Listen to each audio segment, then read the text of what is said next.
Baik, sekarang kita bersama dengan rakan penyiar kita yang berada di daerah Tutong, Ernie Sofina bersama kita pada pagi ini. Assalamualaikum Ernie. Waalaikumsalam warahmatullahi wabarakatuh. Apa khabar Walimul dan juga Serina di sana? Alhamdulillah, kabar baik, kabar sihat. Ernie sendiri apa kabar pagi ini? Sihat ya?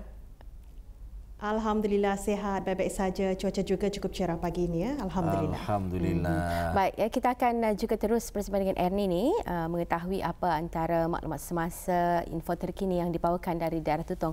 Jadi silakan Ernie bersama dengan penonton kita ni. Silakan.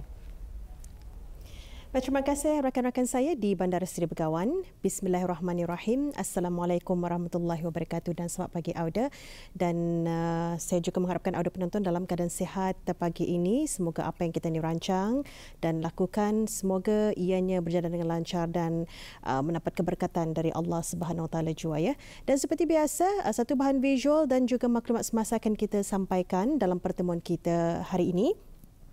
Saya kongsikan dulu mengenai dengan pembukaan semula Perpustakaan Dewan Bahasa dan Pustaka. Ianya akan dibuka setiap hari Selasa, Khamis dan Ahad bermula pada jam 8.45 pagi hingga jam 11.45 pagi ya. Dan di sebelah petang akan dibuka pada jam 2 petang hingga jam 4 petang ya. Dan Perpustakaan Dewan Bahasa dan Pustaka Cawangan Tutong khususnya akan ditutup setiap hari Isnin, Rabu, Jumaat dan Sabtu. Baik, itu maklumat mengenai dengan Perpustakaan Dewan Bahasa dan Pustaka. Berikutnya, terus kita saksikan bahan yang telah pun kami sediakan.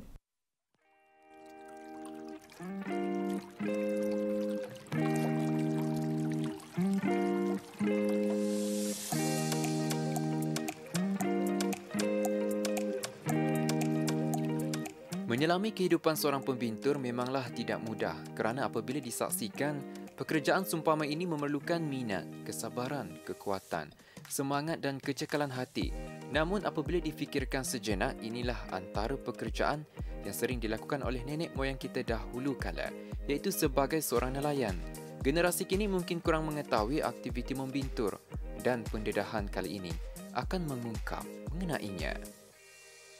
Bismillahirrahmanirrahim. Assalamualaikum warahmatullahi wabarakatuh. Selamat pagi, salam sejahtera.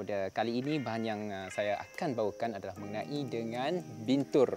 Bintur ini merupakan alat menangkap binatang lah. Ini merupakan alat tradisi Brunei kita ni untuk menangkap ketam. Jadi di kawasan Kampung Penabayan ini saya bersama dengan seorang penduduk Kampung Penabayan iaitu Tuan Haji Bidin. Tuan Haji Bidin yang akan menunjukkan cara penggunaan bintur. Tapi terlebih dahulu kita ni akan melihat dulu macam mana ni cara memasang umpannya arah bintur dan Tuan Haji akan tolong menjelaskan kepada kami lah. Baik Tuan Haji, ini tah bintur yang akan digunakan ni? Ya, ini yang bintur yang akan digunakan untuk membintur di kawasan Sungai Tutong ini. Jadi sebelum kita ni membuat untuk membintur, kita ni membuat persediaan menyediakan umpan seperti ikan ataupun kepala pari. Ini setelah dipotong-potong, kemudian lepas itu kita akan memasang ke binturannya. Ini dawainya untuk mengikat umpan itu supaya tahan daripada tali ini. Jadi ada bizanya sedikit. Jadi kita masukkan begini macam ni. Lepas itu kita masukkan ke umpan tadi yang sudah dipotong, ada yang sudah dilubang tadi sama basi. Kemudian kita masukkan. Jadi kalau lihat binturnya ni, kalau dengan bintur yang asli, yang bintur tradisi, buluh. dia sama macam mana? Bintur buluh yang ada berkerus macam mana? Yang bintur itu dah samanya ni. Pasal kalau bintur buluh tu, ya pukatnya ke bawah. Okay. 4 pesagi. Ada macam mana? Bertali, bertelampung. Ini jenis bubur ni yang paling baik sekali. Pasal walaupun harus, kalau sudah dipasang macam ni, walaupun tunggang terbadik ke apa kata ini, yang dia akan keluar, dia jatuh. Ini ditebukan ya atau ditutup lagi ujung? Ini ditutup lagi kunci. Ini kuncinya. Macam mana? Dikunci. Ini kuncinya. Jadi kunci. Jadi kalau sudah ke sana sudah macam ni, ya bertali macam ni kan, sudah pasang umpan. Dikunci jatuh. Jadi pasang tali macam ni. Ya walaupun apapun tu terbalik apapun yang dia akan keluar ya Allah kata. Jadi biasanya berapa ekong tak boleh masuk sekaligus? Katam selalunya masuk kadang-kadang seekong, 2 ekong, 3 ekong, kadang-kadang 4 ekong, 5 ekong pun adalah. Basar damit lah. Melihat keadaan juga. kadang-kadang ada je kosong. Ada je kosong Ada je kosong tu. Nasib lah.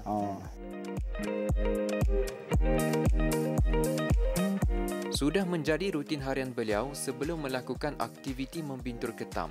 Pelbagai persediaan peralatan perlu beliau lakukan lebih awal.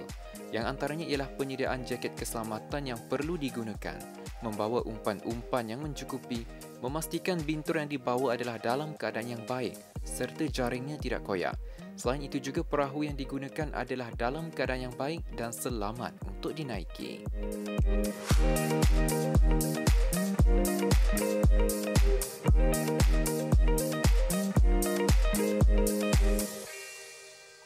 Dalam tinjauan ini, beliau turut mengongsikan bintur yang digunakannya adalah rawai bintur, iaitu bintur moden yang rangkanya diperbuat daripada besi dan pukatnya pula adalah daripada jenis jaring nilon, dan juga menggunakan rawai, iaitu menggunakan tali panjang yang berukuran lebih kurang 500 meter, dan ianya juga mempunyai anak tali yang terpasang padanya bintur dalam jarak 1 depa setengah. Manakala jarak antara satu bintur ke bintur yang lain adalah lebih kurang 6 ke 7 depa. Dalam satu rawai pula mempunyai lebih kurang 30 buah bintur. 2 biji batu berukuran besar digunakan sebagai pemberat untuk menenggelamkan rawai bintur dan telampung pula berperanan sebagai penanda. Penggunaan teknik ini adalah untuk meningkatkan kuantiti penangkapan ketam dalam satu masa.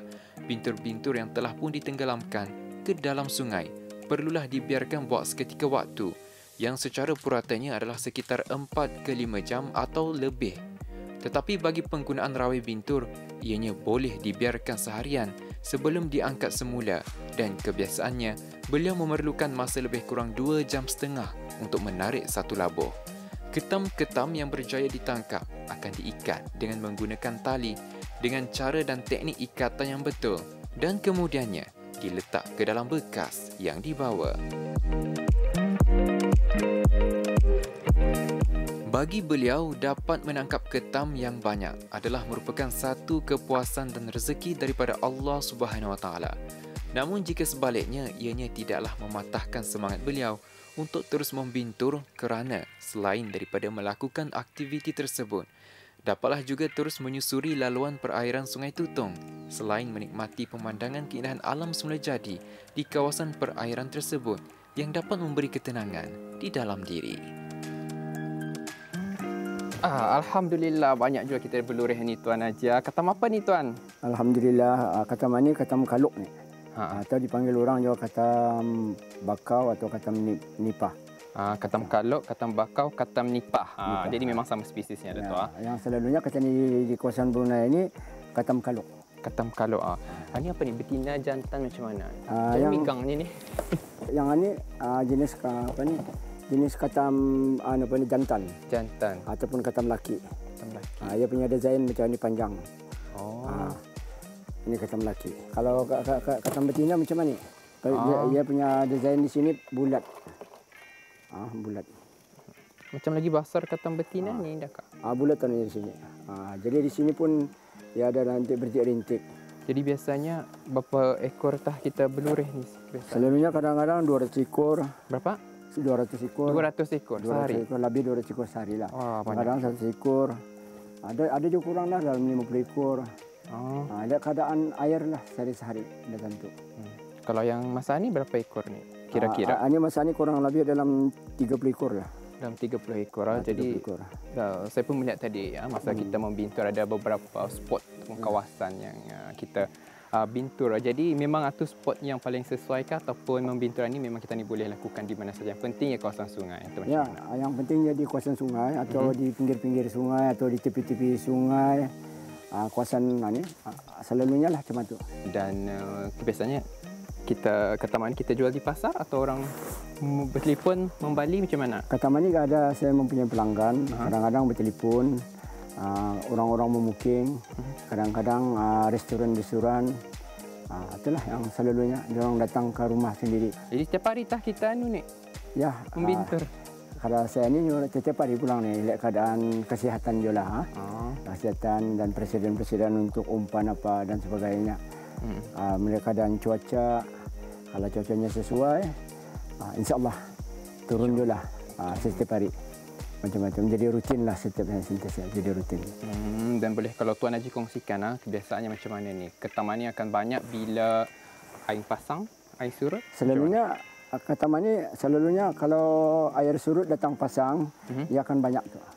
Oh, dia akan naik ni orang yang akan datang. Dia mencari makan waktu air pasang. Jadi memang pagi-pagi lah kita turun membintur tu. Dia tentu pagi saja. Kadang-kadang kalau air itu pasang waktu petang. Kalau tu pagi. Pasal jenis rawai ini, bintur rawai ini, saya tahan daripada pagi sampai petang. Okey. Kadang-kadang dimalamkan. Pagi balik ke pagi. Okay.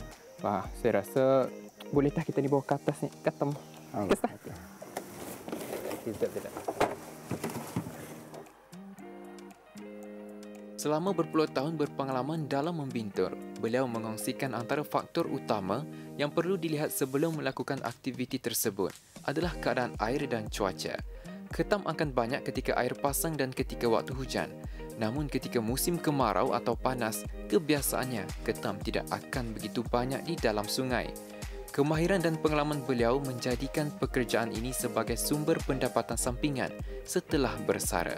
Dan wajarlah jika generasi belia kini menimba ilmu pengetahuan daripada mereka yang berpengalaman dan mahir terutama dalam aktiviti-aktiviti seperti membintur ketam agar aktiviti ini dapat diteruskan oleh generasi-generasi penerus dan akan datang.